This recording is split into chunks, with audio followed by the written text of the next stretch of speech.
Hello, everybody.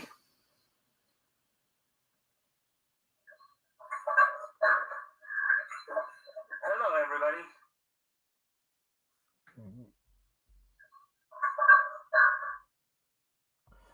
Alrighty then. Of course, we're going to give it a few minutes, give people a chance to pop in.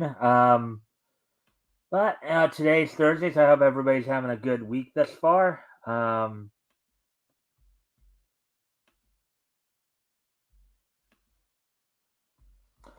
So we'll have in tap here. Let's see.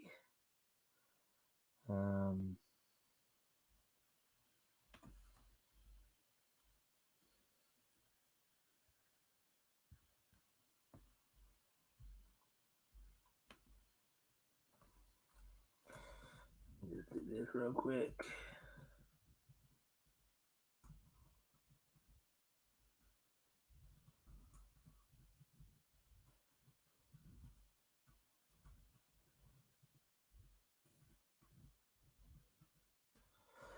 All right, so let me just send a little reminders.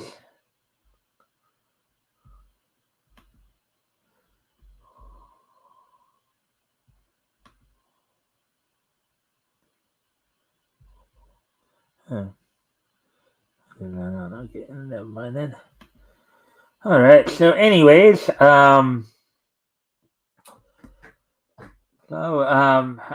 hopefully everybody's having a good week thus far. Quite a bit of excitement. There's a few news stories out there, but also one of the bigger ones. I did try to get an interview set up with him, but he unfortunately could not commit to it. But I have heard that Doc Blaylock is being shadow banned on Indiegogo. That's not always a good thing.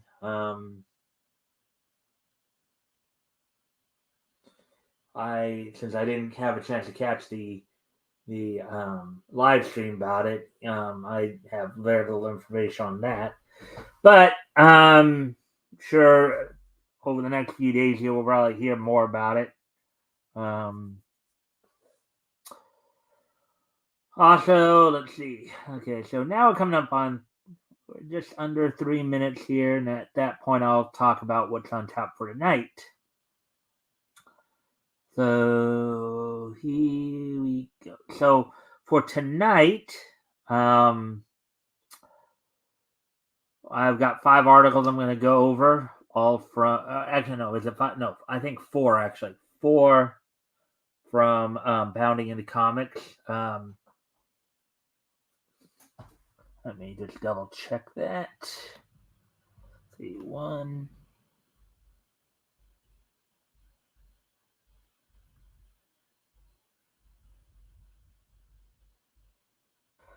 One,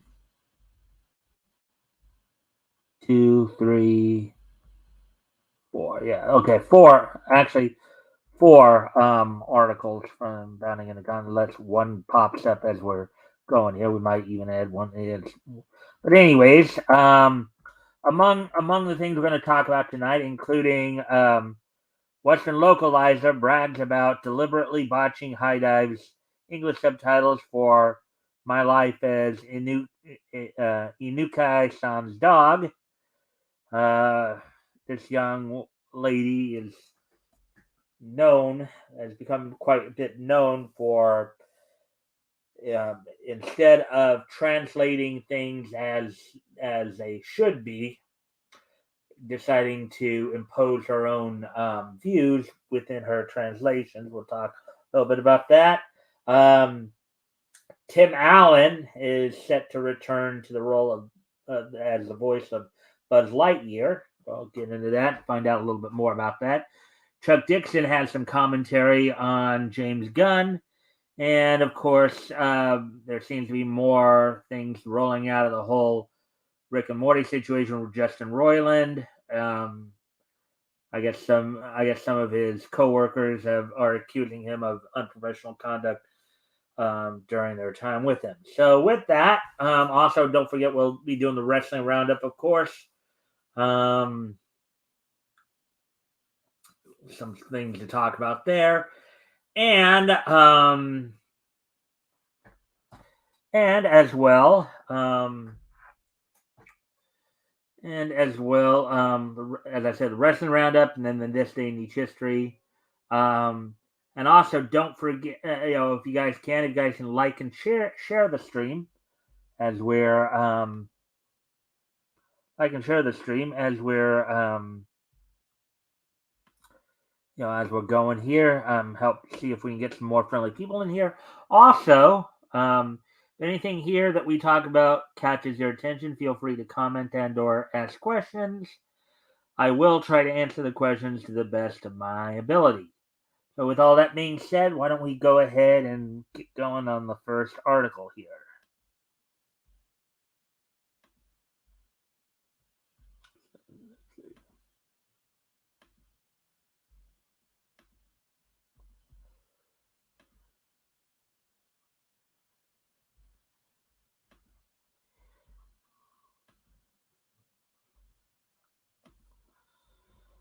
All right. So, anyways, here we go.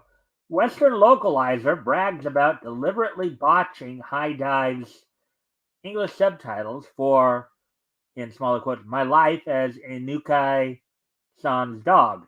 Article by Nerdigans published back on February 7th. So that was, of course, on Tuesday. So let's go ahead and see what's going on here. And I did pre-read this a little bit, so I know that the person involved here has a bit of a reputation for butchering translations in order to, of course, fulfill her own personal narrative. But let's go ahead and see what they have to say here. What Nerdigans has to say here. 2023 has been off to a stormy start for the Western anime industry. Not only are cases of botched localizations continuing to rise, but now the localizers responsible for these messes are becoming so emboldened as to brag about their intentional mistranslations on social media. Hmm. They should really be careful with this because if they keep doing this kind of thing, like the likelihood is that those who do like to watch the English subtitles, are not going to be too happy, and they may stop watching, and then that's going to hurt the Japanese companies. The Japanese companies will probably go, man, why are we starting to lose money here? What's going on? Why can't we get anybody to watch our stuff in the West here? Oh, so this is the problem. Yeah, we need to start maybe utilizing other translators. All right. So, anyways, moving on with the article. Um, one recent victim of these self-important localizers is the anime adaptation of My Life as Inukai San's Dog, based on the ecchi rom-com manga by Itsususe. Um, The series follows the hijinks of an unnamed protagonist, a high school boy who one day finds himself waking up as Pochita, the pet Akita Inu dog of his crush, the titular Karen Inukai. I think in Japanese they pronounce it Karen as opposed to Karen. On January 13th, Twitter user BadAnimeTLS took notice of some very questionable translations present in Sentai Filmworks' English language subtitles to the series' second episode, in smaller quote, Walkies. Yeah, that's kind of Walkies. And I'm guessing that's a way they might, talk about when a girl takes her little dog for a walk.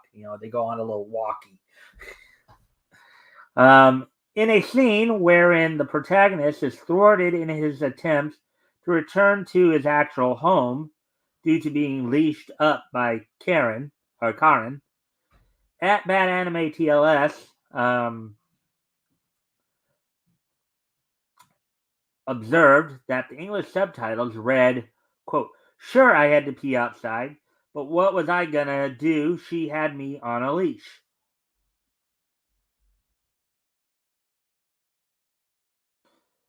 Okay.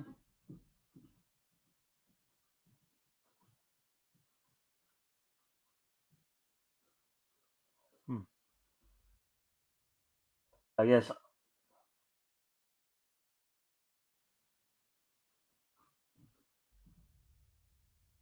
However, according to them, a more accurate translation of the original Japanese would have been more akin to, quote, "I managed to get outside, but she had me on a leash, so I couldn't do anything." As noted by Bad Anime TLS, Sentai Filmworks subtitles incorrect translation made it seem like that Pochita is complaining over being forced to go pee outside rather than expressing dismay at having his escape attempt stopped by Karin's responsible dog ownership.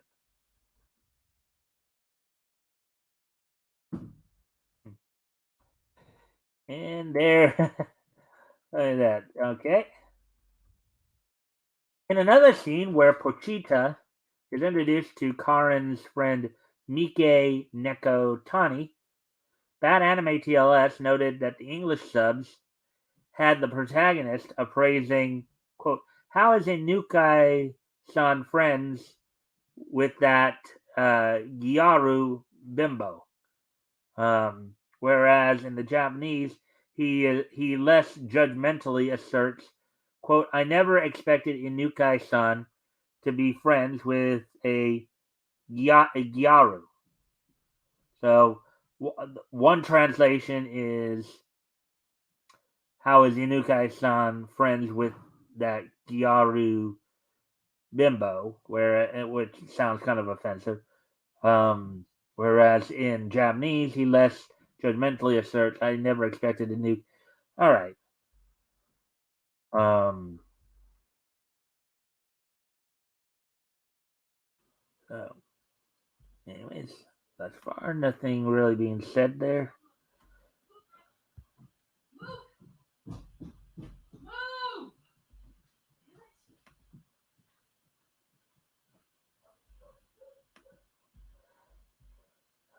Its name derived from the transliteration of the English term gal, gyaru.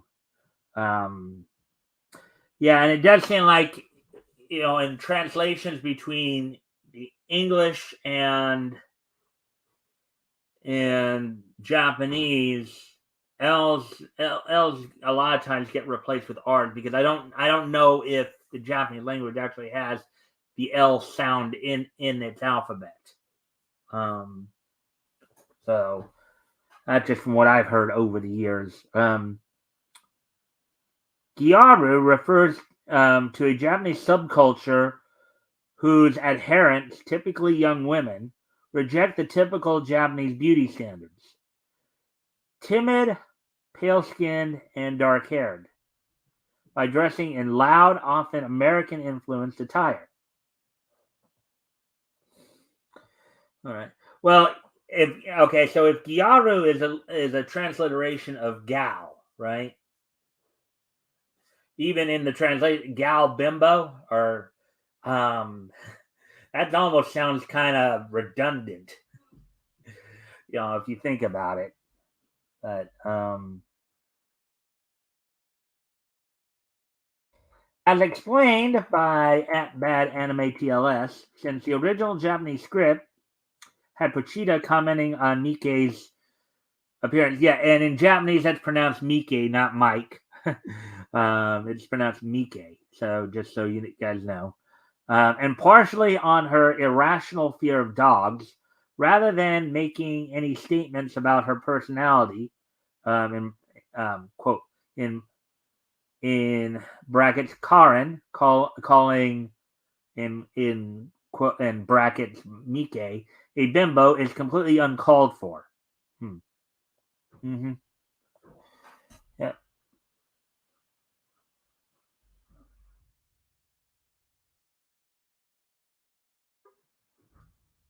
Yeah, it does seem a little over the top. While the identity of the culprit behind these mistranslations was initially unknown, on January 16th, notorious in smaller quotes professional anime, manga, and video game localizer Katrina Leonodakis. This is the girl I was talking about. This is the one who has a bit of a reputation for purposely mistranslating things to fulfill her own narrative. Who many may remember as having made herself the central defender of Seven Seas Entertainment's changing the feminine male Hiura Mihate to a transgender female in their English localization of I Think I Turned My Childhood Friend into a Girl, confessed to the botched subtitle. Now, mind you, we did cover that article a few weeks ago when they were reporting on that. There's another, and of course, this young lady was brought to my attention by Vera Dark. I know Vera Dark's had a few, I guess, choice words for this young lady here. Quote, I'm not sorry for what I did to Inukai 3, she tweeted.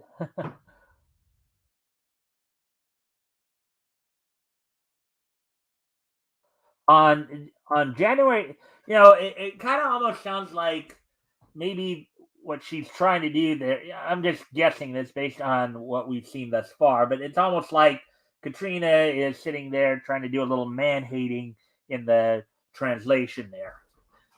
You know, man hating and maybe traditional girl hating as well. But let's go. Let's further on further ahead here. On January 20th, the infamous quote unquote professional localizer QRT, the aforementioned tweet not only bragging about deliberately butchering the localization of My Life as Inukai-san's dog, but also insulted the anime while describing her localization as her quote unquote finest work. I if I wonder if the creators of these animes and mangas, right? I wonder if they know about this.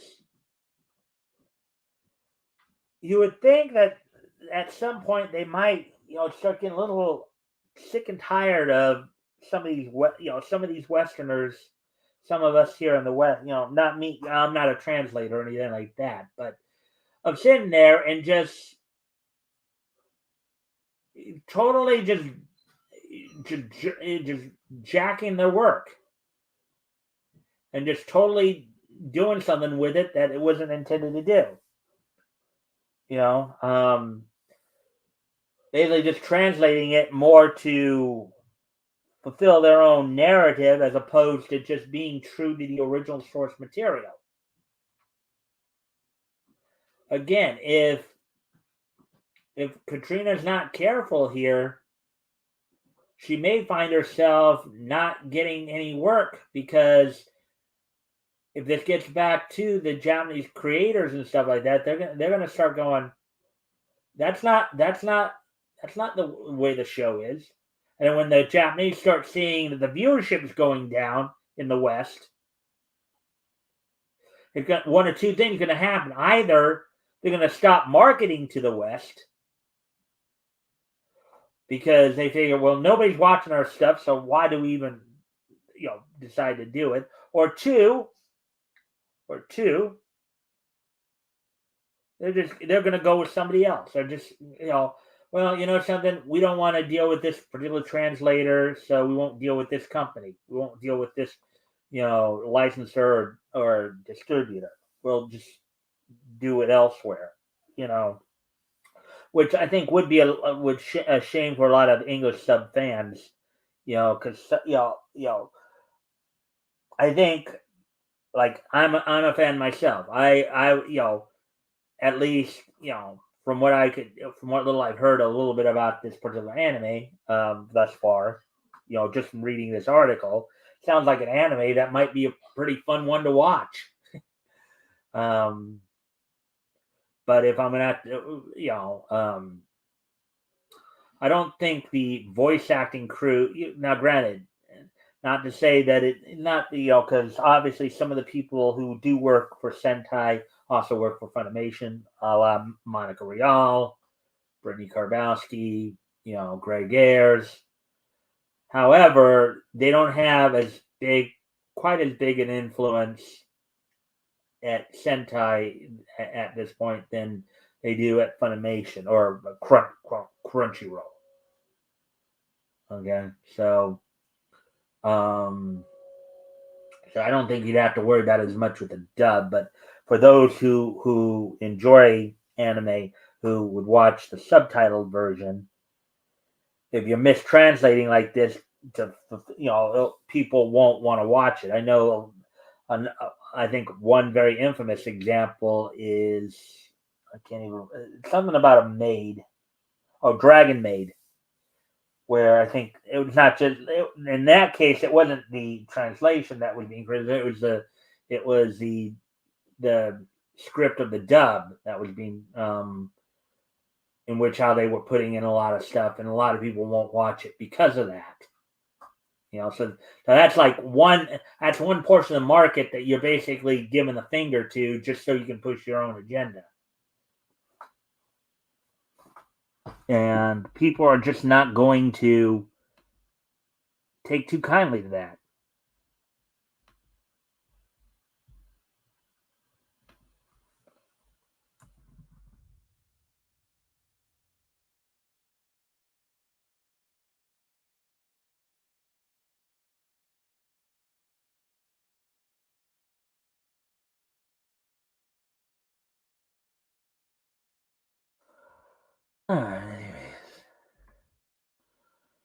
Getting back to the article here then.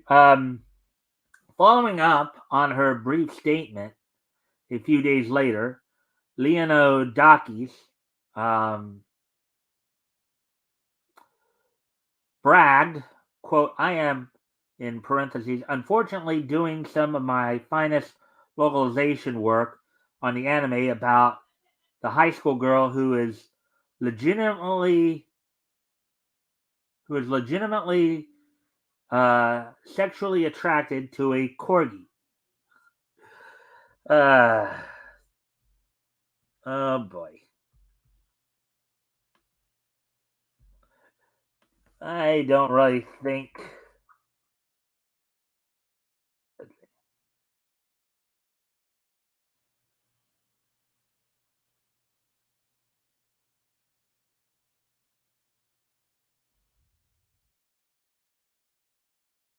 As an example of her quote unquote finest work, the localizer shared 4 instances of English slang ridden dialogue she inserted into a discussion between Karin and Mike, featured in episode 3, quote unquote, Scaredy Cat.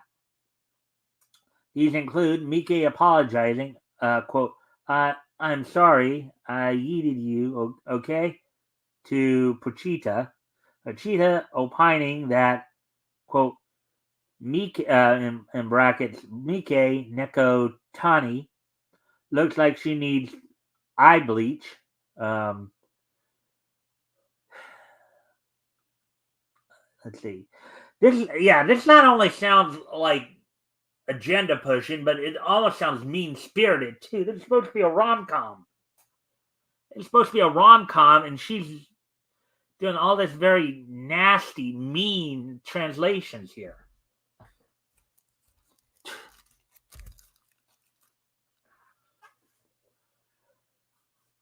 And that, quote, any other time I'd love to be all up in brackets here, Karen's dress, unquote, and Mike jabbing Karen, quote, and here I thought you'd have resting B-word face for the rest of your life, unquote.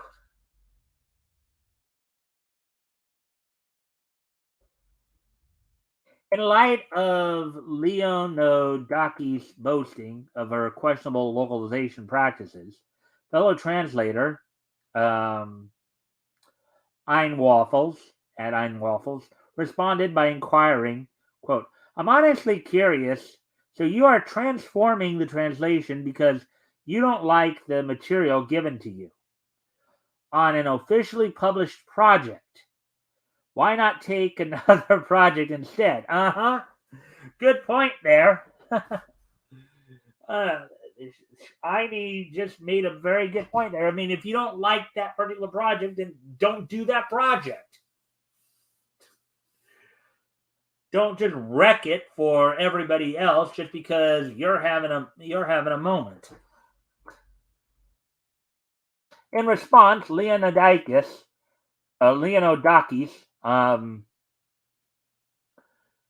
confirmed that her work, and thus presumably all of her work, was explicitly not for the fans who wanted accurate translations. Which is, of course, a problem. Because you're flipping the bird to a portion of the fan base. Okay, you're flipping the bird to most of the fans, because most of the fans do want an accurate translation. You're just translating for your own personal purposes, then yeah, you should be fired. Quote, this may surprise you, but I love the material, unquote, said the localizer. Quote, the translation is not for you. Translation, you are not the intended audience. Oh boy. Proceeding to condescendingly lecture her critics on a quote core tenet of translation theory, unquote, Leonidakis explained that her goal in localizing was to quote identify the target audience and translate with them in mind, unquote. Yeah, you're turning a rom-com into a basically a mean-spirited jab fest. I don't think there's no, aside from maybe yourself, I don't think there's really a huge, maybe a small handful of others. I don't really think that's a target audience there, Miss Katrina.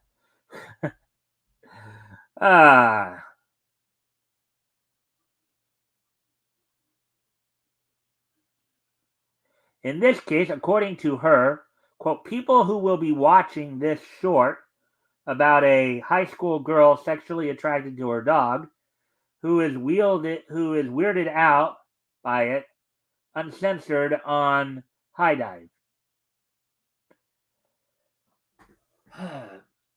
Okay. I don't think, again, without seeing the show myself, or knowing much about the source material, I don't know if it's a case where she's actually sexually attracted to a dog, or because what they're talking about is her crush is somehow it's similar to isekai. It's not isekai exactly because he's not being transported to another world or anything like that. He just being his, I don't know, soul or essence is being transferred into her pet dog. Okay? So, I mean, if anything, though, you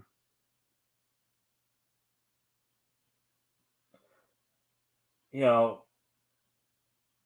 I don't, again, it's like, if she's trying to, like, make some kind of denouncement against bestiality, I don't think this is the this is the way to go about it. First off, because for all we know, it's not that she's attracted to her dog, but the essence that's inside of her dog. Okay, so that's the takeaway I'm getting from this, because it's supposed to be some kind of like one of the, it's a rom-com, it's a romantic comedy, Hey, Rex. Hey, Rex. Yeah, I'm talking about the issue with how some Western translators are, for their own purposes, will mistranslate source material from Japan, because either they disagree with it or to fulfill their own narrative. That's what a lot of this article I'm reading right now is about. So, um,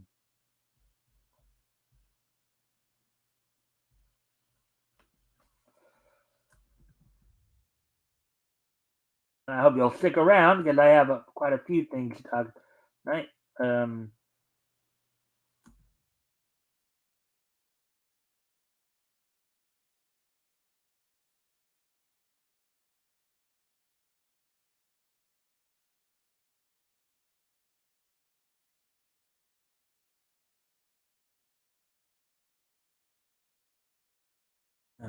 anyways,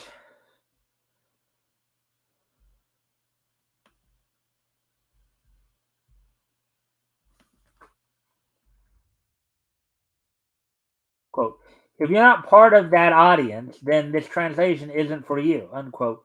She then exclaimed, before justifying her mistranslations by arguing that, quote, there's another audience that's unironically enjoying the idea of a high school girl being sexually attracted to her dog. And they're watching the illegal, uncensored rip with MTL subs.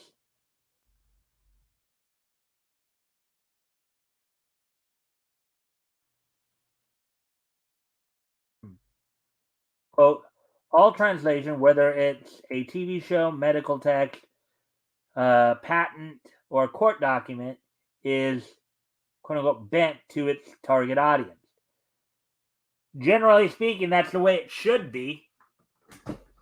But the question is, are you really trying to target the target audience, or are you just putting your own your own spin on things? And I think what a lot of people are saying is that you're putting your own spin on things. Um, but anyways, um, she further justified of her work, quote, to properly in smaller quotes convey the original, smaller quotes, unsmaller quote. In translation parentheses in translation theory, we call this, quote, equivalent experience. Um, we need to keep in mind both the source and the target audience. Okay. Um, but I don't, from everything I'm reading here, I don't really think that's what you're doing. This is a rom com. It's supposed to be fun and lighthearted and, with some romance, you know. The thing is that, and you keep saying, well, I'm just translating it for those who like the idea of a high school girl being sexually attracted to her corgi. Well, is she really attracted to her corgi, or is it the essence inside she's attracted to, who happens to be human? So, you know, new episodes of My Life as Inukai-san's dog can be caught via simulcast every Thursday afternoon on High Dive. All right, so yeah, so basically, my argument in terms of her reasoning for being proud of the mistranslations is misguided.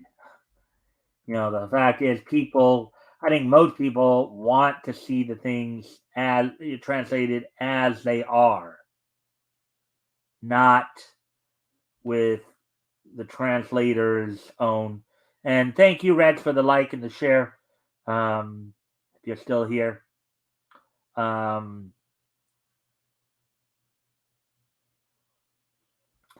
But again, people, when, as an anime fan,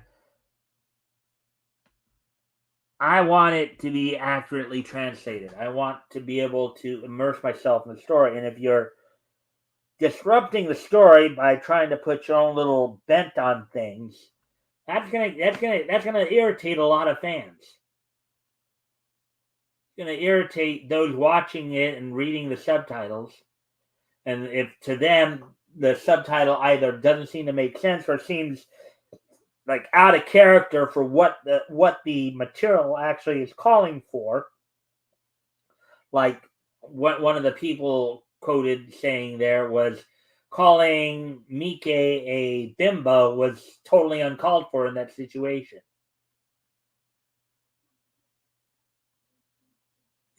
Is Katrina telling everybody that she had a problem with Gyaru's, maybe in that a little deflection there, little projection there. But anyways, getting ready to move on to the next article.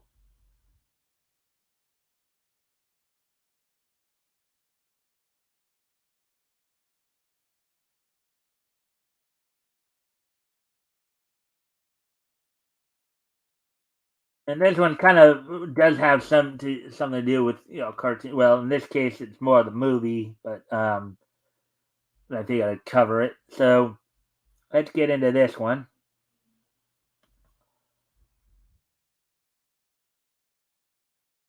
Tim Allen to return to voice Buzz Lightyear after Chris Evans' woke Lightyear film bombed at the box office. Article by John F. Trent, published earlier today in the movie section. But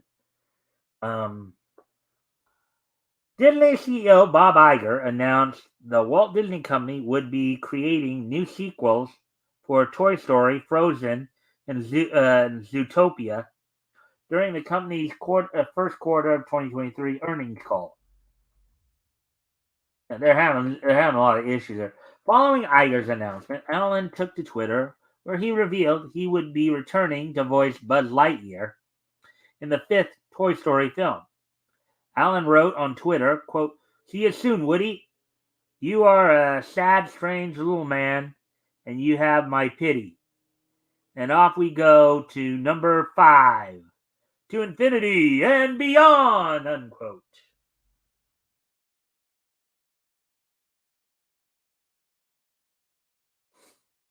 Allen's return to the character comes after he was replaced by Chris Evans in Lightyear, which bombed at the box office after it was revealed that the film, aimed at children, prominently featured a same-sex kiss. The film only grossed $218.7 million at the global box office, with only $118.3 million at the domestic box office. Blu-ray and DVD sales only totaled $2.3 million, according to The Numbers. The film had a reported production budget of $200 million. So it may have barely made back, what it cost to produce it, for the looks of it. Looks like they only made about 20 grand on the film. That's not good. That's not necessarily a good thing. And the idea that it bombed because of the same.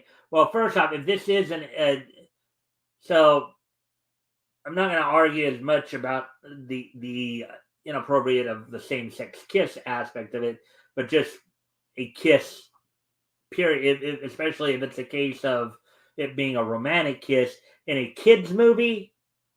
Yeah, I could see a lot of parents, maybe even some who do lean left, that might find that inappropriate for their kids. Okay.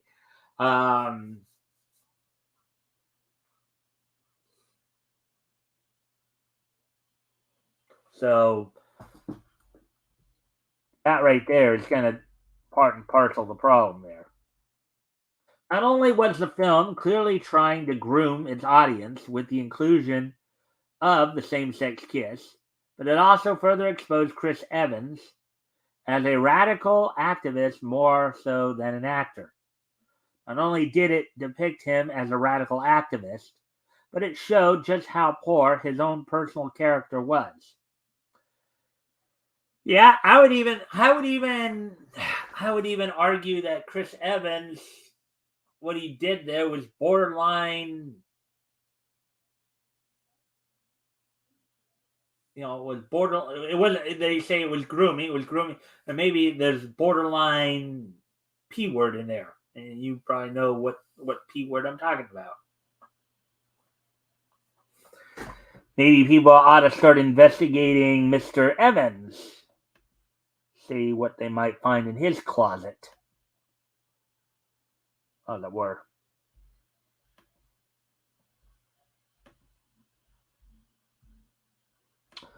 Speaking with Reuters about the film, and specifically on those criticizing the grooming attempt in the film, Evans said, quote, "The real truth is those people are idiots. I mean, I think throughout history you can see every time there's been social advancement as we wake up, the American story, the human story is one of constant social awakening and growth, and that's what makes us good." Not always there, Chris. Not always.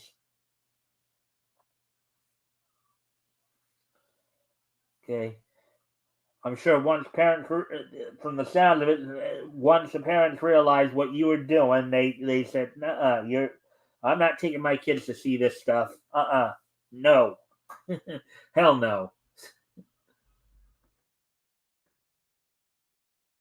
He continued, "quote, and then what when that happens, there's always going to be people who are afraid and unaware and trying to hold on to what was before. But those people die off like dinosaurs." Unquote. Quote, "The goal is to pay them no mind. March forward and embrace the growth that makes us human." In other words, he's saying, he's basically admitting, yeah, I'm going to continue to groom your children this way. I'm going to be your kid's parents. You know how you stop him from doing that? You say, no, you're not. No, you're not. You're not. One, I'm not taking my kid to see that movie. Two, I'm not giving you any of my money. And three, if you come anywhere near my kid, that's it. So basically, he concluded. Following the film's utter failure at the box office, stemming from both the attempt to groom children and Evans' heinous comments, the film's director, Angus MacLean, told the LA Times that the inclusion of the grooming initiative in the film was not originally part of the film's original plans. So maybe there was somebody who had a bright idea that said, okay, no, we shouldn't have this in there because this is exactly what might happen. So let's see what changed their mind. MacLean revealed, quote, "Alicia as a character wasn't there in the original pitch." The LA Times notes, quote, "Earliest versions of the story paired Buzz with a fellow space ranger and pilot with whom he also shared a romantic relationship," unquote. Klein scrapped the idea after he supposedly realized, quote, he didn't think Buzz worked in romantic relationships. Which for a kids film, which probably for a kids film, that's probably a very good point there. Because if this is supposed to be aimed at children, you know, you really don't put any kind of romance in there because children don't, you know, if this is supposed to be directed, if this is supposed to be for little kids, for let's say those under 13, right? I know middle school is considered, sixth grade is like 11, maybe, middle school could be 12 to 14 or what have you, but kids under 13 should not even really be thinking about romance or anything like that. They should be just being kids. Going out skateboarding, hanging out with friends, not worrying about, not really worrying a whole lot about romance, or, the deeper details of it. It's just be kids. Getting out skateboarding, going and playing sports, playing their video games, doing what kids do. Let's see. McLean explained, quote, when it was suggested to make Alicia a queer character, that was awesome for two reasons. One, representation. Alicia can't live her separate life, and you're never feeling like there's jealousy there. It's more about how she lived a life, unquote. That sounds like an ideal grooming statement to me, but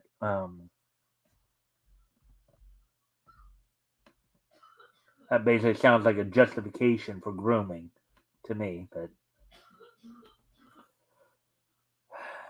the director also indicated the grooming was done not just by him, but by queer personnel at Disney, of course.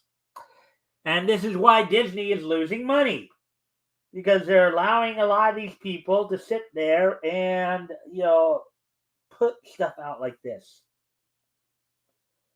When there's been such a loud outcry that said, no, we don't want this stuff for our kids. Yeah, a lot of the corporate, a lot of the woke corporate people, a lot of people in Hollywood, yeah, they want Middle America's money.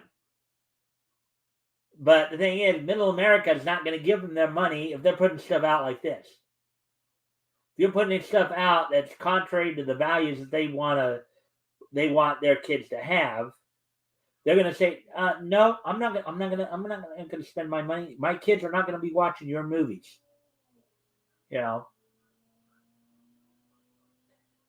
And just as it happened, So,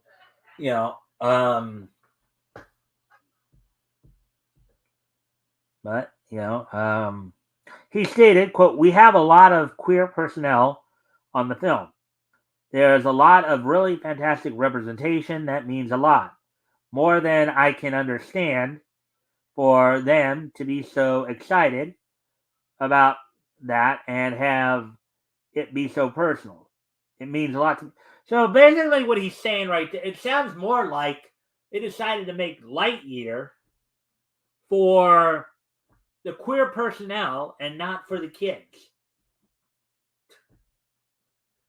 His statement right there sounds more like his intended target audience is for the queer personnel, not for the kids. Which in some regards should actually disturb everybody. Because if you think about it, it almost seems like a subtext for him pretty much admitting that, these queer personnel maybe want to do stuff to your kids. Stuff that you would definitely not approve of. But, and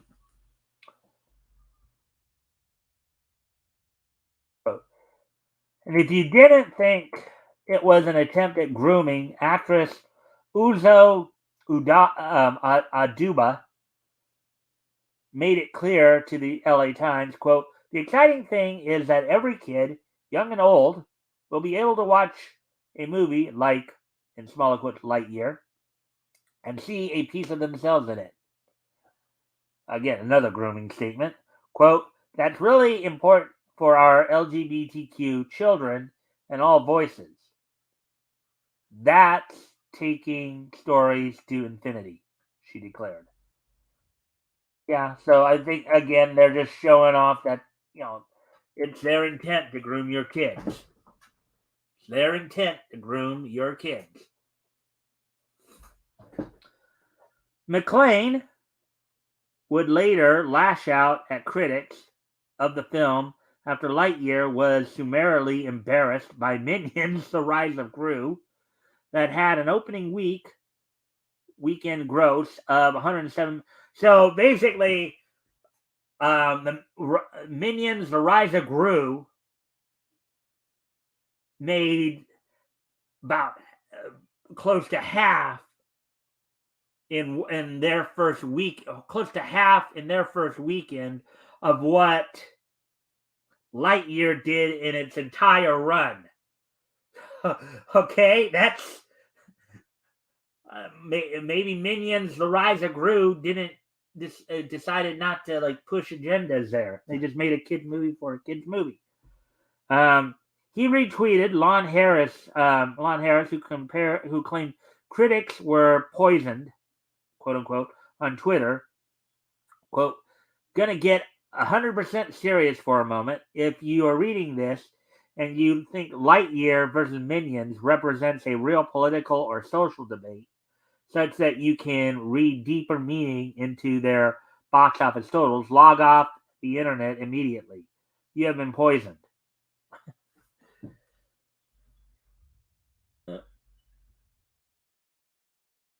From there, he called people giving the film poor reviews trolls. Of course they do. If basically if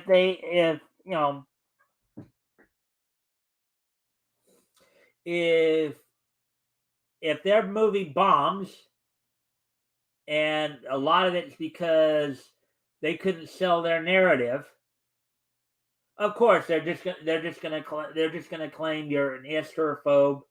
That seems to be the go-to card. Maybe not that what they're promoting is evil, okay, but and that parents are just not going to allow their kids' minds to be poisoned by said evil. Following the film's release, Allen criticized the movie in an interview with Extra.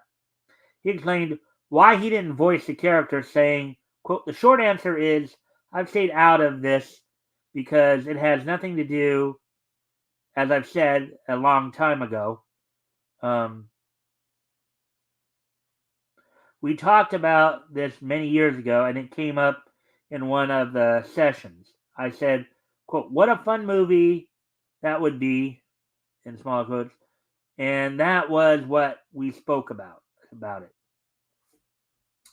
I think what Alan may be getting at is that this is a kid's movie. It should be a fun movie. It shouldn't really have any kind of serious overtones in it, or too many serious overtones, or at least stuff that's beyond, what kids should be serious about. But he continued, quote, but the brass that did the first four movies is not. This is a whole. But the brass that did the first four movies is not. This is a whole new team that really had nothing to do with the first movies. And there, as I said, I thought it was a live action. When they said we're doing a live action. That's what I thought. It would mean real humans, not an animated thing, unquote.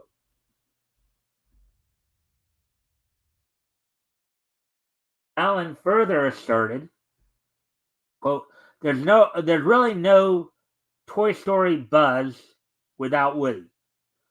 I'm not sure what the idea. I'm a plot guy, and this was done in 1997. It would seem to be a big adventure story, and I see it's not a big adventure story. It's a wonderful story. It just doesn't seem to have any connections to the toy, and that's what it's a little, I don't know, unquote. He added, quote, it has no relationship to Buzz. It's just no connection. I wish there was a better connection to it, unquote. So what I think Tim Allen's saying is that this movie Lightyear really is, and this is a common thing that we're seeing a lot now. When current Hollywood gets its hands on a legacy property, whether it's an anime like Cowboy Bebop, or an American cartoon like Scooby-Doo, or like an American movie like Toy Story, when the current crowd in Hollywood gets hold of it, they just totally want to destroy the original source material. So they basically want to use the original material for name recognition, for a way to push their agenda. They want to use the IP because IP is well known, and if they can sit there and say, "Oh, look at these characters you loved growing up. Look at them now. Look at this that they're doing and how cool that is. Don't you just want to be cool like them, like always?" That's what they're doing. That's why it's called grooming. Okay, that's why it's called grooming, because they're using legacy characters, whether it's in comics or cartoons or anime or manga.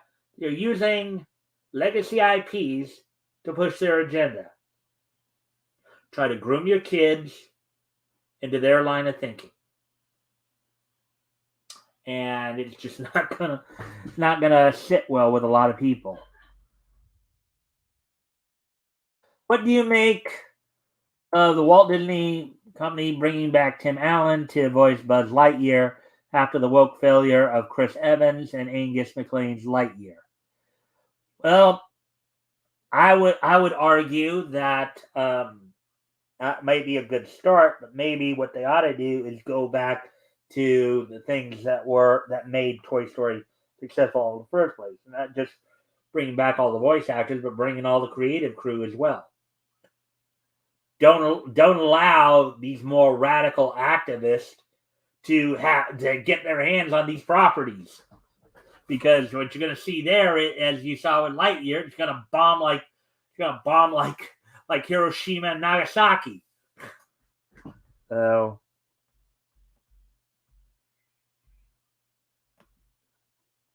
hey guys, hey, let's see, Tim and Terry. Let's see, Lightyear was pushing an agenda, and we all know it. Well, this is actually the first I've heard of it, Terry. But then again, I don't really, I don't follow a lot of mainstream. I know this was considered an animated / kids movie, so that's why I covered this article. Tim Allen is a conservative, which I am aware of that. Quote unquote, I don't think so, Tim.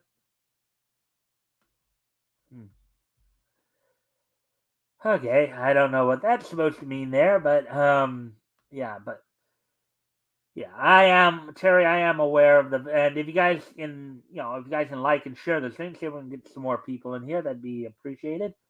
Anyways, we'll get ready to move on to the next article here, and you guys are just in time for that, because the next article is going to be involving Chuck Dixon and his commentary on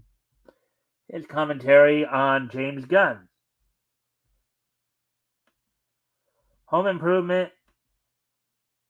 What is wrong with you? Well, I didn't watch a whole lot of Home Improvement either. I mean, never really got into it. So, but anyways,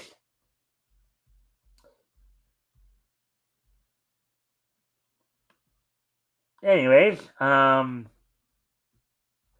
let's get into this next article here. And as always, of course, feel free to comment and or ask questions. I will try to answer the questions to the best of my ability.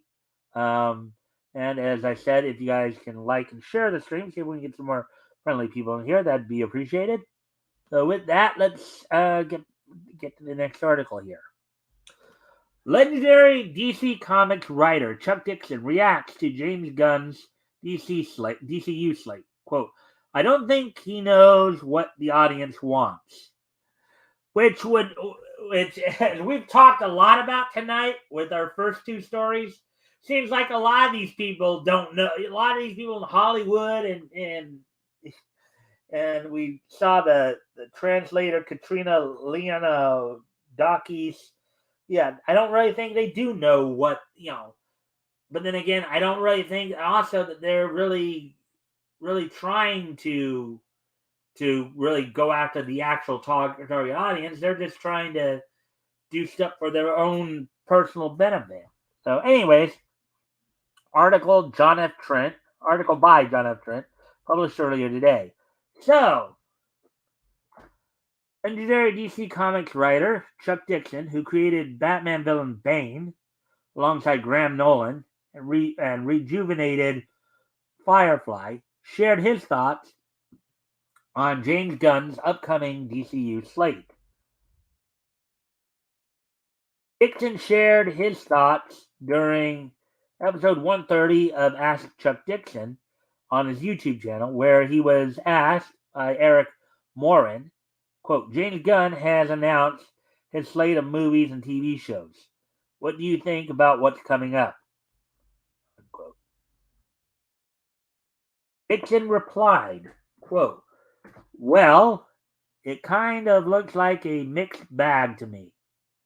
I got to wonder if Gunn's proposed list is for real. Is it a wish list?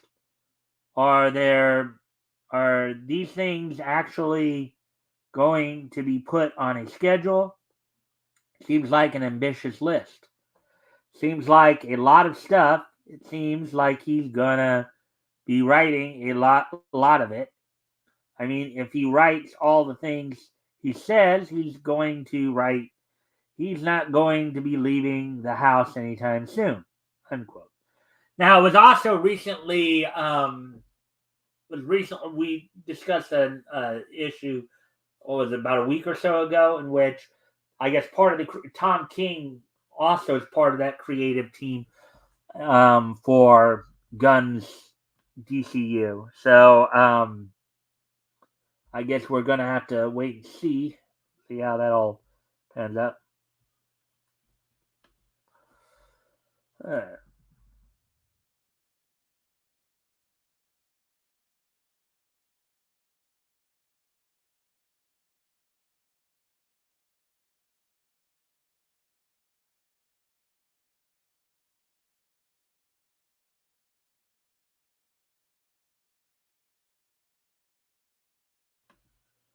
all right, so let's see now. But I got to wonder, quote, but I got to wonder, is this just a pie in the sky? Is this just a wish list? Unquote, he reiterated.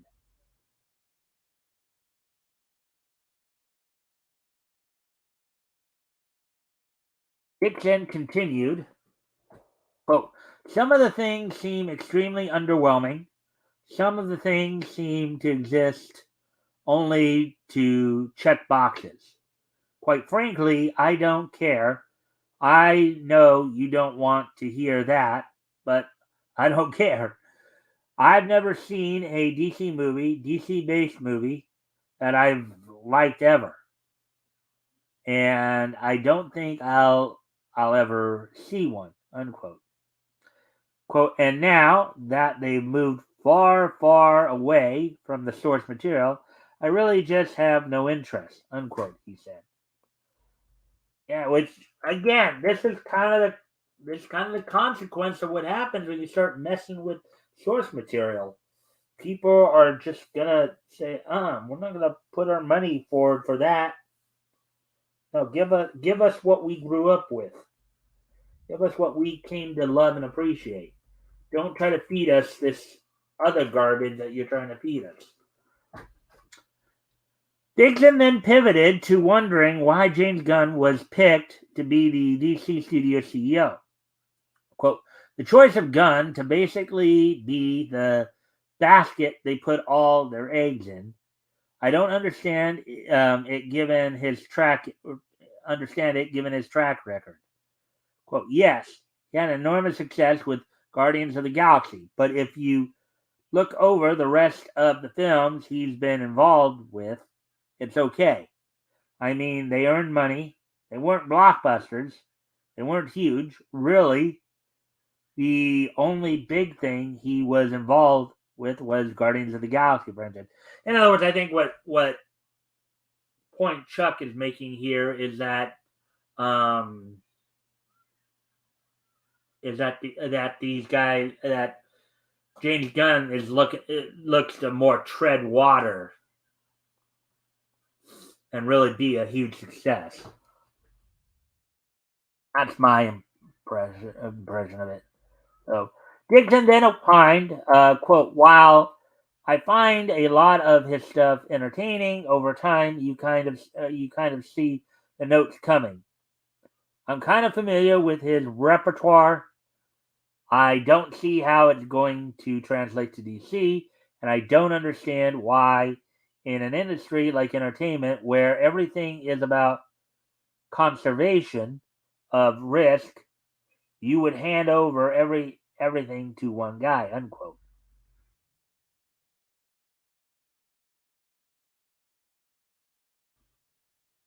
Hey, Batista is okay.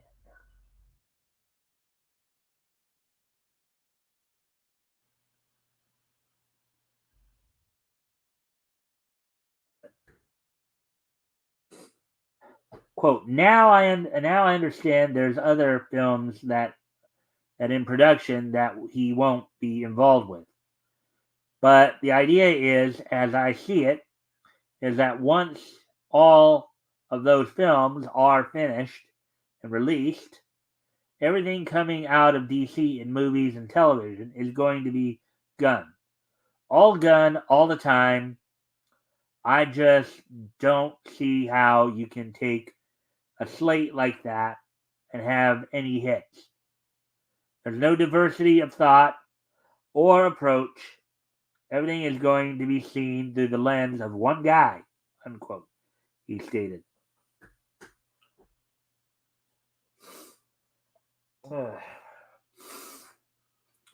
Quote, for some reason, I don't think James Gunn is a Louis B. Meyer. I guess that was the guy with MGM. Dixon posted, quote, I don't think he knows what the audience wants.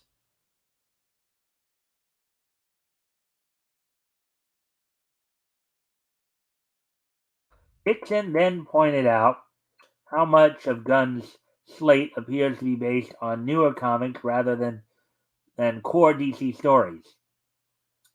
It's the same current comics that are bombing as well, that keep pushing agendas and people are just getting sick and tired of reading.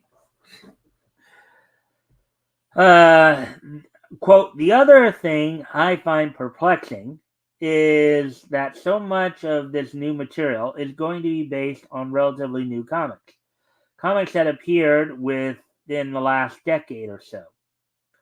These are not core, basic DC properties or DC stories, unquote.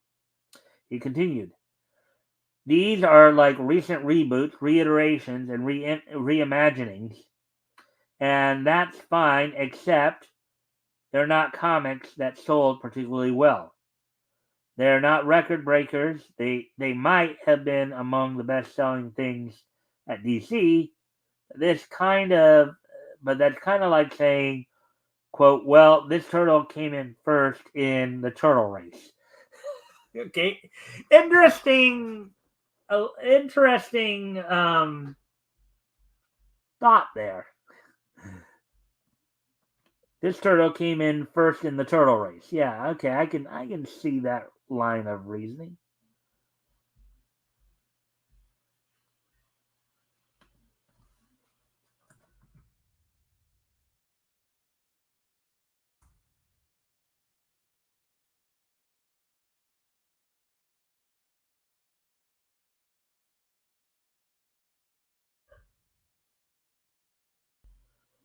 Anyways, get ready to move on to or continue on with the article here. Let's see. Quote, it's not going back to the classic material. It's also not going back to material that I think is going to find a universal audience. So for me, it's both concerning and I don't care. I really don't care. Unquote. He included.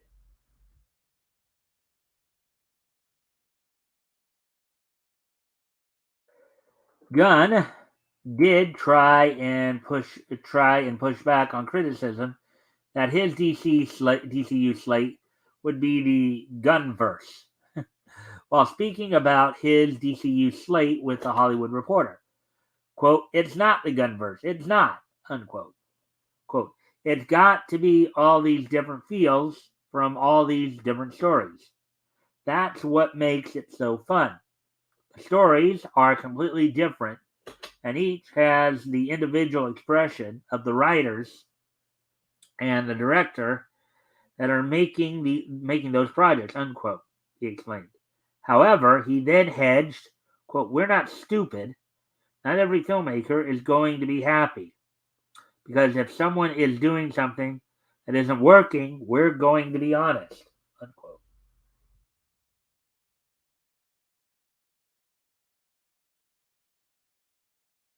Dixon is currently still churning out comics as well as novels.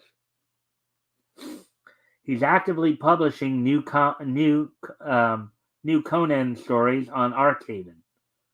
He also has a number of ongoing comic comic book series, such as the science fiction story Something Big, as well as the superhero story My Sister Suprema.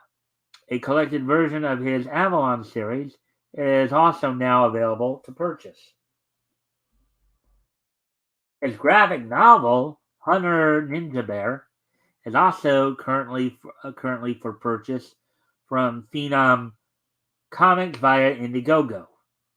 And we've been hearing some stuff about Indiegogo lately. I don't know if you guys heard earlier, but they're shadow banning Doc now, Doc Blaylock, and his Pariah book.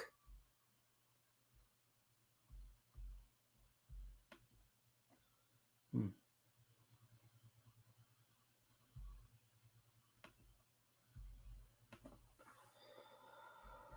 Let's see.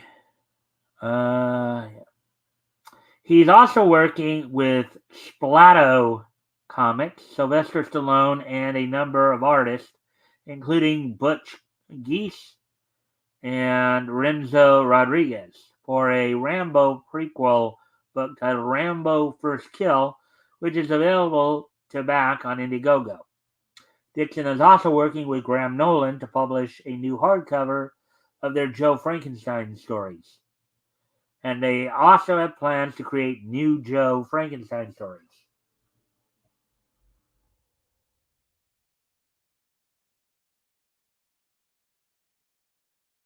What do you make of Dixon's comments?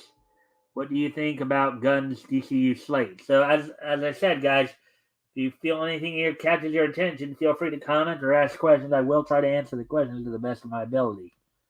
Anyways, at hour 14, so I'm making good time here. So we got one more story to go over, I believe, and then we will go ahead and move on to other things here. All right, so here's the last article we're going to go over here. And of course, yeah, I reported on this situation, what was it, about a week or so ago. So after his domestic abuse charges come to light, Former co-workers claim, in smaller quotes, Rick and Morty creator Justin Roiland had history of unprofessional behavior. Article by Spencer McCooley, published February 9th, or earlier today. In light of the news that Rick and Morty co-creator is currently facing down a pair of felony domestic abuse charges coming to public attention, a number of Justin Roiland's former co-workers have come forth and alleged that his supposed criminal actions are only the tip of his behavioral history.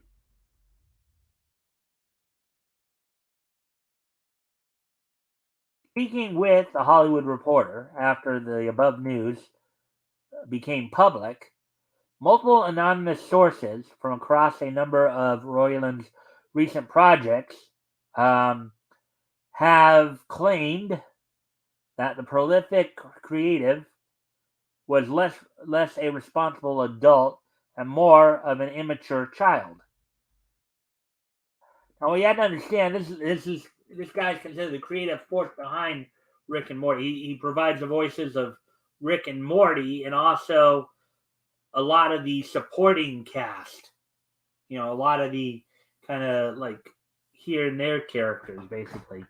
According to some sources who were associated with Rick and Morty, Roiland's supposed behavioral problems began in earnest during the production period for the popular Adult Swim series' third season, whereupon he slowly started becoming, quote, surly, petulant, uncommunicative, and grouchy, like he always wished he was doing something else, unquote. To that end, another source recalled how Roiland and the show's writers would make regular visits to a local Toys R Us store to purchase action figures, at which point he then, quote, played with them the rest of the day, and we couldn't get any work done, unquote. You almost have to wonder if maybe there's something else going on there. I don't know if Roiland might be a little too young for this to be happening, but could this be some kind of early onset of something like Alzheimer's or something like that? Or some kind of regression. There might actually be a psychiatric issue here going on that maybe nobody's really aware of. Let's continue on here. Others made note of how his signature ad-libbed humor soon devolved to the point of being so childish and nonsensical that it became easier to get their jobs done if he wasn't around. Yeah, but you can't have the show without the voice of Rick and Morty, right? Not only that, but some sources alleged that around this time, Roiland began openly boasting about his and a then girlfriend's, in parentheses, it is not known if this is the same woman who pressed the domestic abuse charges against him, in parentheses, love of threesomes. Quote, it was something we just ignored because it was disgusting, unquote, said one anonymous individual. However, a purported source close to Roiland told The Hollywood Reporter that any discussion the series' lead voice actor had about such an act was only within the context.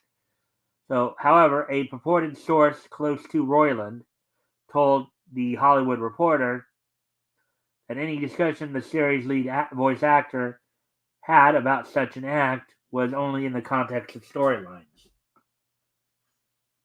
Okay. Again, it could make some sense considering that Rick and Morty is an adult animated series. So, multiple sources also purported Around this time, Royland also sent a female staff member a quote unquote really creepy text message asking her to meet up with him late at night. Quote, she didn't want to run it up the flagpole, unquote, said one such source, though they declined to individually name the employee who received the supposed text message. Quote, and then it was just this really bleeped up awkward thing, unquote.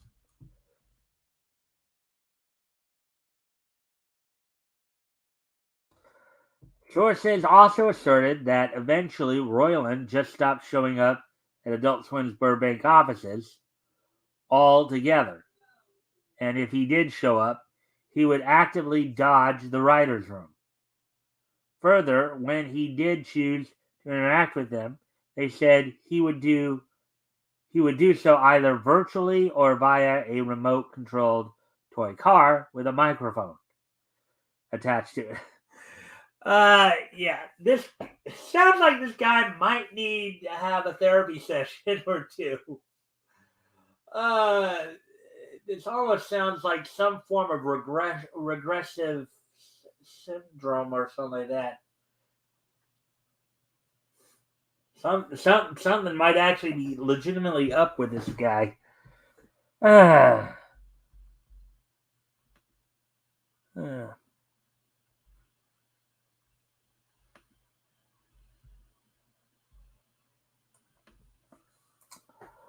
Quote, you wouldn't have seen him in weeks, and then you'd see the car come in, which was insane, unquote, um, said one source.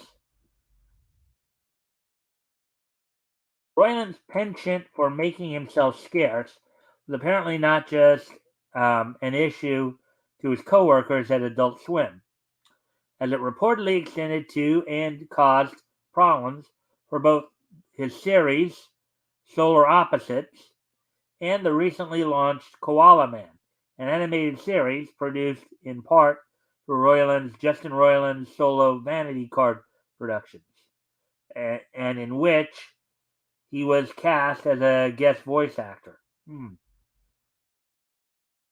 Yeah, I mean, sounds like the guy might have some issues there. Um, he's either eccentric or he's got some legit psych problems. His tardiness became such a problem for the latter after nearly missing their deadline, waiting for him to record his brief lines. The show's writers are said to have retaliated by killing his character off after just one appearance.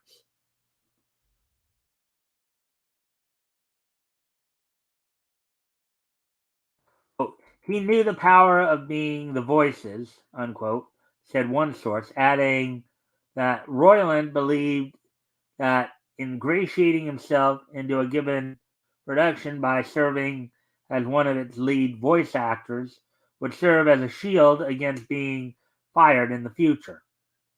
Perhaps most notable among these accusations was the claim, as put forth by multiple sources, that thanks to Roiland's behavior, he and his Rick and Morty co creator, Dan Harmon, are no longer on speaking terms and haven't been for a number of seasons. Hmm.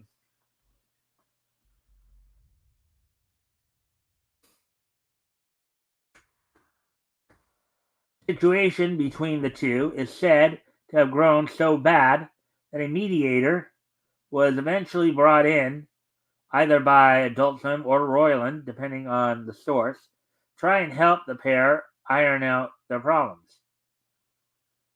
However, outside of ostensibly providing them with the tools to play nice, just long enough to secure Rick and Morty's 70 episode deal in 2018, this effort was largely unsuccessful. Hmm.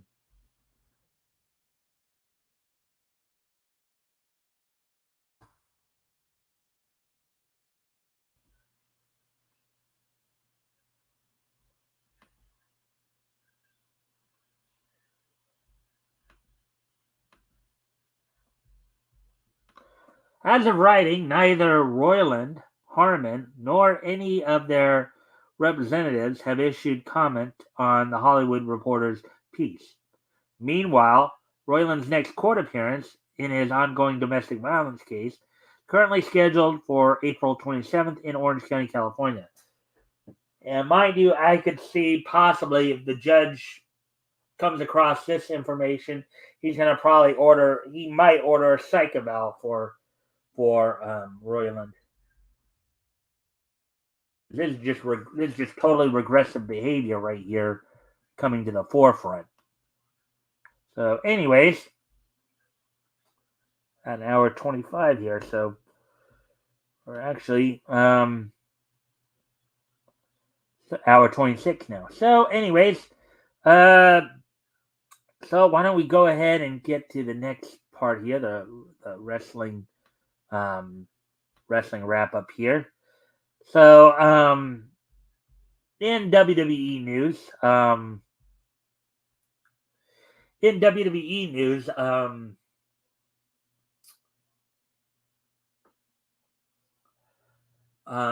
there is some talk of some more matches being added to WrestleMania. Apparently, Bayley is challenging Michael Cole to a match. As Cole has been kind of picking at her to get a match with him because he's undefeated at WrestleMania.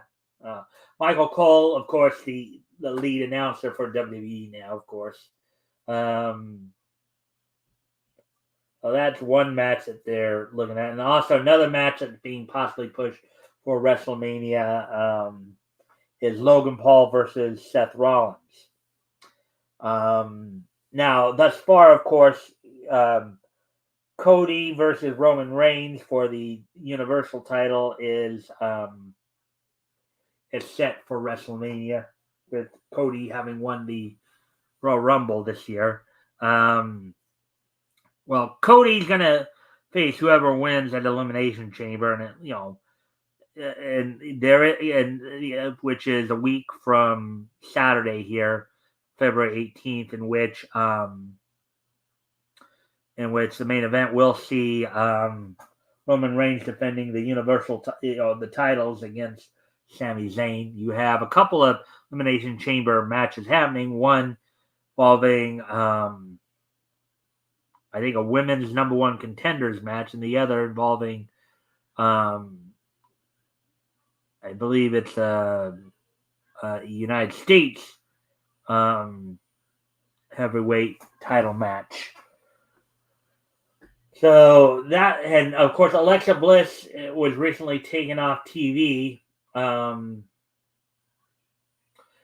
just completed her program with Bianca Belair, and now I guess she might be off TV to, until they can, figure out what to do with her next. So that's some of the WWE stuff. So now we'll move on to AEW because last night's Dynamite, which was Championship Fight Night, that saw quite a number of things going on. So you had two championship matches, you had two eliminator matches, and you had, of course, Bryan Danielson in basically the last of his attempts to secure the number one contendership to face MJF at Revolution in a few weeks here on March the 5th. Bryan Danielson, of course, beat Roosh after MJF tried everything to keep him from winning that match, from locking him in his locker even before the match, to try to keep him getting to the ring, and forcing AEW official Aubrey Edwards to count him out, to even going in after the match, after having a very intense, hard battle with Roosh, going in and attacking Bryan Danielson and trying to do everything he could to keep him facing Bryan at Revolution. Now with Bryan Danielson having beat Roosh, now he will get his 60-minute Iron Man match against MJF, as he is now the number one contender. Let's see. In a couple of eliminator matches, you had MJF also earlier in the night defeat Konosuke Takeshita in an eliminator match, in which now Takeshita for the foreseeable future cannot go after MJF for the AEW World Title. And Jamie Hayter fended off the challenge of the Bunny, seeking to earn a shot at title shot at Jamie Hayter in an eliminator match. And in the two title matchups, you had the Elite retain the Trios title over Top Flight and AR5. Personally, from what I saw, that should have been the main event, but that wasn't. It was a tag title match that really got heavily criticized here, as the Guns, Austin and Colton Gunn, defeated the Acclaimed, which is a very popular team in AEW right now. Tony Khan deciding to put the titles on the Guns, and that has a lot of fans going WTF, because the Guns have pretty much been a mid-card team their whole time in AEW. A lot of people feel this is not a deserved title. And I'll tell you something. This title change was strictly a storyline change. The whole point of this title change was to further the storyline between the Gun Club and the Acclaimed. Guns and the Acclaimed. And it's kind of funny because the Guns are supposed to be part of the Firm, and yet they've kind of gone off on their own now, because the Firm was originally supposed to be Ethan Page, Lee Moriarty, Big Bill, and the Guns. And now, the Firm is now, of course, the Firm working up the angle with Ethan Page owning Matt Hardy and Private Party's contracts. So that's all going on there. And also there's talk that that CM Punk might be actually ready now to return to the ring, as the injury that he suffered is now finally fully healed. But whether or not he actually will return, or even return to AEW, is still in doubt, considering the backstage issues that he brings to the table, as well as him now being considered injury prone. The likelihood of Tony Khan just trying to buy out his contract is more and more apparent. And in some final wrestling news, and as I talked about last night, this Saturday, the 11th, is NWA's next the National Wrestling Alliance's next pay-per-view, Enough Said, in which, of course, Tyrus will be defending the NWA World Heavyweight Championship against Matt Cardona. The World Tag Team Champions, La Rebellion, will be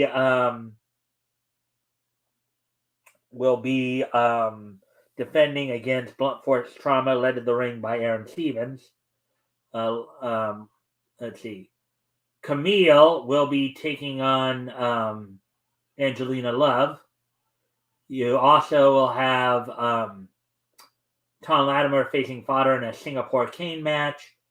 You have EC3 facing off against the debuting Kevin Kiley.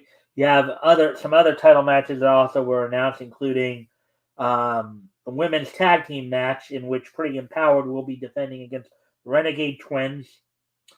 The World Junior Heavyweight title will be on the line, as Alex Taylor will be cashing in his opportunity to take on Kerry Morton for the championship opportunity earned from being involved in the championship series. As well as you'll have Chris Adonis also facing off against Trevor Murdoch, and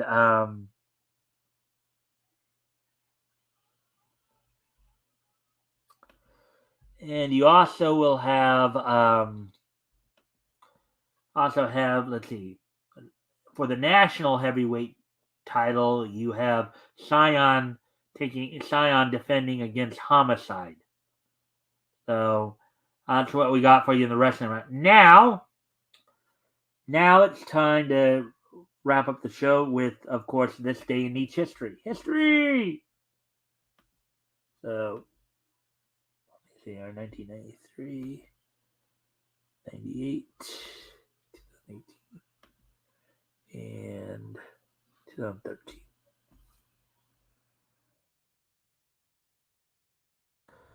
All right, so with that being said, let's go ahead and take a look back at this day in Nietzsche history. Day being February 9th. On this day in Nietzsche history, first off, we're going to head back 30 years ago today, as on this date, 30 years ago today, on this date 30 years ago today, the first issue of Dinosaurs for Hire from Malibu Comics went on sale on this date back in 1993. Sold for $1.95 with 32 pages. So on this date back in 1993, first issue of Dinosaurs for Hire, which ran for 12 issues or a year, went on sale on this date. So there we go with that one. Moving on to the next piece of Nietzsche history here. On this date, 25 years ago today, this was the Go Home Raw before the 20th In Your House, event, No Way Out of Texas. At this show, this show was held at the Roberts Municipal Stadium in Evansville, Indiana, which saw in the main event Thrasher. Let me see something here. Trying to remember. Oh, the Headbangers. That was the name of the tag team. I was having trouble remembering the name of the tag team for some reason.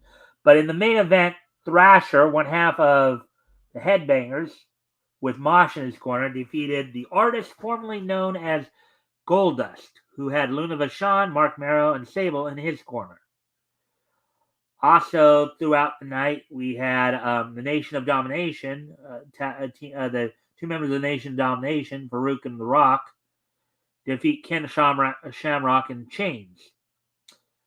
The show started off with Jeff Jarrett and Barry Windham defeating the Legion of Doom via DQ. As they were teaming up at the time, this was part of the whole NWA invasion angle in 1998. Which, of course, WE was for a while there just doing a few things with NWA. They did not, of course, officially become an affiliate of NWA. They were just partnering with NWA at that time. So back 25 years ago today, the Go Home Raw to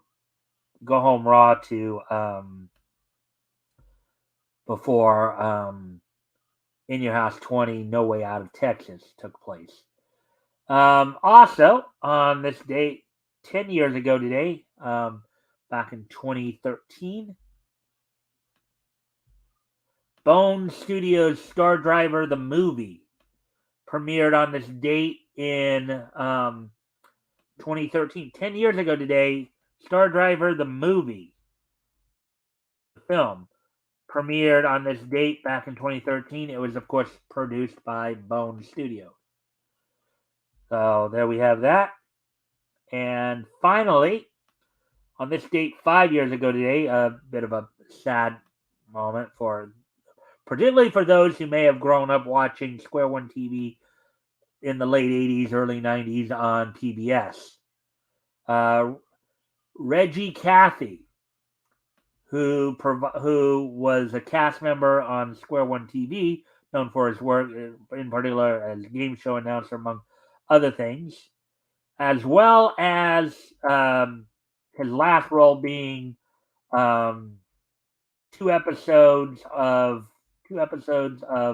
on the animated series Rapunzel's Tangled Adventure as Captain Quaid. Passed away on this date back in 2018.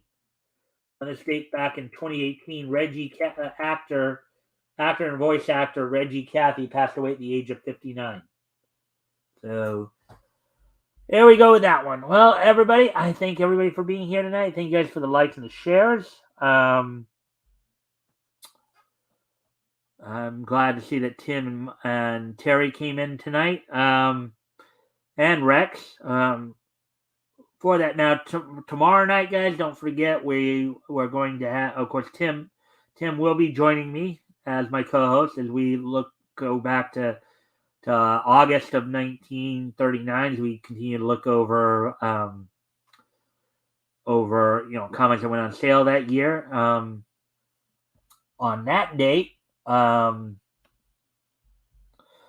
On that date, of course,